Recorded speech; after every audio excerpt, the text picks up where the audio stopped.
ಮನೇಲೆ ಹುಟ್ಟಿರಬೇಕು, ದುಡ್ಡಿರೋರು ಮನೇಲೆ ಹುಟ್ಟಿರಬೇಕು ಅದನ್ನು ರಾಂಗ್ ಮಾಡಬೇಕು ಅನ್ನೋದೊಂದಿತ್ತು.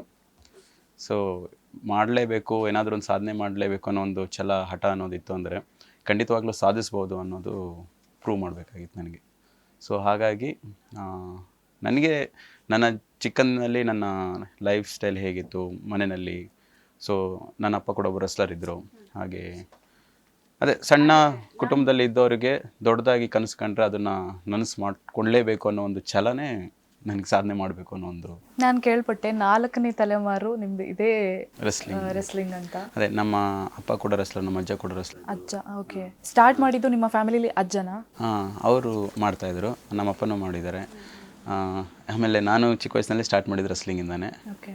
ಅಂದರೆ ನೀವು ಯಾವತ್ತಾದರೂ ಕೇಳಿದ್ದೀರಾ ಮನೆಯಲ್ಲಿ ಅಜ್ಜ ಯಾಕೆ ಈ ಫೀಲ್ಡ್ ಇದನ್ನ ಚೂಸ್ ಮಾಡಿಕೊಂಡ್ರು ಅಂತ? ಇಲ್ಲ ಅದೆಲ್ಲ ಏನು ಕೇಳಿಲ್ಲ. ಇವತ್ತು ಹೋಗಿ ಕೇಳಿ ಆಯ್ತಾ ಮನೇಲಿ? ಇಲ್ಲ ಅವರು. ಅಲ್ಲ, ಅಮ್ಮ ಅಪ್ಪಾಜಿಗೆ ಗೊತ್ತಿರುತ್ತಲ್ಲ. ಕೇಳಿ. ಓಕೆ. ಅಗೇನ್ ನಿಮ್ಮ ತಂದೆ ಅವ್ರ ಬಗ್ಗೆ ಹೇಳೋದಾದರೆ ಯಾವ ರೀತಿ ಸಾಧನೆ ಮಾಡಿದ್ರು ಅವರು? ನಮ್ಮ ತಂದೆ 80sನಲ್ಲಿ ಅವರು one of the best wrestler ಇದ್ದರು ಕರ್ನಾಟಕದಲ್ಲಿ. ಈಗ ಮೈಸೂರಿನಲ್ಲೆಲ್ಲ ಹೇಗೆ ದಸರಾ ಕುಮಾರ್, ಕಂಠೀರವ ಅಂತ ಪ್ರಶಸ್ತಿಗಳನ್ನ ಅದಕ್ಕೆ ಕಾಂಪಿಟೇಷನ್ ನಡೆಯುತ್ತೆ, ಅದರಲ್ಲೆಲ್ಲ ವಿನ್ನರ್ಸ್ ಆಗಿದ್ದರು. ಸೊ ತಂದೆ ಮೂಲತಃ ಹುಬ್ಳಿಯವರಿದ್ದರು. ಶಿವಮೊಗ್ಗದಲ್ಲಿ ಒಂದು ಕೆಲಸದಲ್ಲಿ ಶಿವಮೊಗ್ಗದಲ್ಲಿದ್ದರು. ಸೊ ನಮ್ಮ ತಾಯಿ ಶಿವಮೊಗ್ಗದವರು.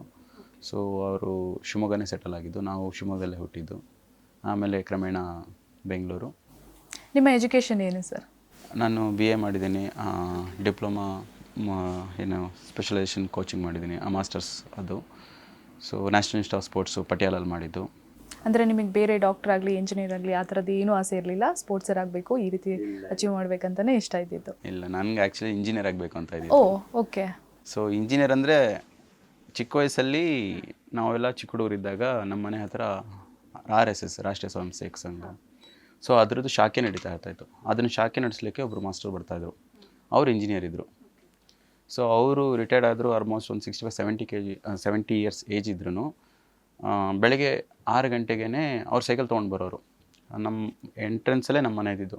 ಅವರೊಂಥರ ಈ ಏರಿಯಾದಲ್ಲಿ ಎಷ್ಟು ಜನ ಚಿಕ್ಕ ಚಿಕ್ಕ ಮಕ್ಕಳಿದ್ದಾರೆ ಎಲ್ಲರದು ಹೆಸರು ಗೊತ್ತಿರ್ತಾಯಿತ್ತು. ಮನೆ ಸ್ಟಾರ್ಟ್ ಆಗ್ತಿದ್ದಂಗೆ ಫಸ್ಟ್ ಕಾಂತು, ಮಂಜು, ರಾಮು, ಕೃಷ್ಣ ಆ ಥರ ಹಿಂಗೆ ಕೂಕ್ಕೊಂತ ಬರೋದು. ಆವಾಗ ನಮ್ಮ ಮನೇಲಿ ನಮ್ಮ ಅಮ್ಮ ಎಲ್ಲ ಸಂಗದ ಮಾಸ್ಟ್ರು ಬಂದರು, ಎದೋಗ್ರಿ ಶಾಖೆಗೆ ಅಂತ. ಸೊ ಹಂಗೆ ಅವರು ನಮಗೆ ಒಳ್ಳೆ ಇದು ಕಲಿಸ್ತಾ ಇದ್ರು. ಅಂದರೆ ದೇಶಭಕ್ತಿ ಹೇಗೆ, ಸಾಧನೆ ಅಂದರೆ ಏನು, ಆ ಥರದ್ದೆಲ್ಲ ನಮ್ಮ ತಲೆಯಲ್ಲಿ ಹೇಳ್ತಾಯಿದ್ರು. ಅಂದರೆ ಆ ವ್ಯಕ್ತಿ ಒಳ್ಳೆ ಒಂದು ಅತ್ಯುತ್ತಮವಾದ ವ್ಯಕ್ತಿ ಆಗಿದ್ದರು. ಅವ್ರು ಸರ್ ನೀವೇನು ಕೆಲಸ? ನಾವು ಇಂಜಿನಿಯರ್ ಆಗಿದ್ನಪ್ಪ ಅಂದ್ರೆ, ನಾನು ಇಂಜಿನಿಯರ್ ಆಗಬೇಕು ಆ ಒಂದು ತಲೆಯಲ್ಲಿತ್ತು. ಸೊ ಬಟ್ ಹೇಳ್ತಾರಲ್ಲ, ಮಿಡಲ್ ಕ್ಲಾಸ್ ಅನ್ನೋದಕ್ಕಿಂತ ಲೋವರ್ ಮಿಡಲ್ ಕ್ಲಾಸ್ ಫ್ಯಾಮಿಲಿ ಇದ್ದಾಗ 4 ಜನ ಮಕ್ಕಳಿರ್ತಾರೆ, ಗೌರ್ಮೆಂಟ್ ಶಾಲೆಲಿ ಓದ್ತಾ ಇರ್ತೀವಿ. ವರ್ಷಕ್ಕೆ ಏನು ಫೀಸ್ ಏನು 50 ರೂಪಾಯಿ 60 ರೂಪಾಯಿ ಇರುತ್ತೆ ಗೌರ್ಮೆಂಟ್ ಸ್ಕೂಲಲ್ಲಿ. ಸೊ ಈಗ 8th ಸ್ಟ್ಯಾಂಡ್ ಆದಮೇಲೆ ನಾನು ಈಗ ಕಾನ್ವೆಂಟ್ಗಳಲ್ಲಿ ಓದಬೇಕು, ಒಂದು ಪ್ರೈವೇಟ್ ಸ್ಕೂಲಲ್ಲಿ ಓದಬೇಕು ಅಂತ ಶಾಲೆಯಲ್ಲಿ ಹೋಗಿ ಫೀಸ್ ಕೇಳಿದಾಗ ಇಯರ್ಲಿ 10,000 ಅಂತ ಹೇಳ್ತಾರೆ. ಅವಾಗ ನಾವು ವರ್ಷವಿಡೀ ಹೋದ್ರೂ 100 ರೂಪಾಯಿ ಫೀಸ್ ಕಟ್ತೀವಿ, 10,000 ಬೇಡ.